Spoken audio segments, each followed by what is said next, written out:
Level up your Instagram photos using the pixel stretch effect in Photoshop.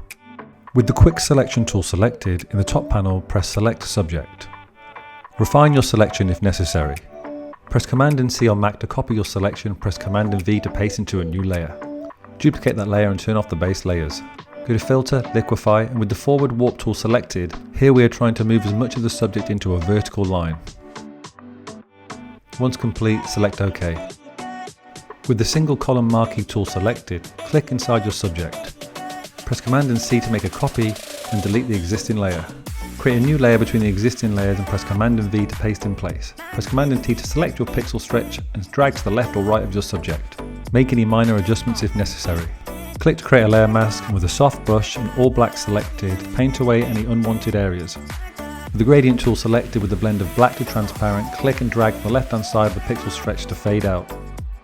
Create a new layer and hold Option key on Mac and click to create a clipper mask. With the gradient tool selected, drag from the right hand side to create a shadow behind the subject. Change the blend mode to overlay. And there you have it, you successfully created a pixel stretch effect in Photoshop. Follow for more tips and tricks like this.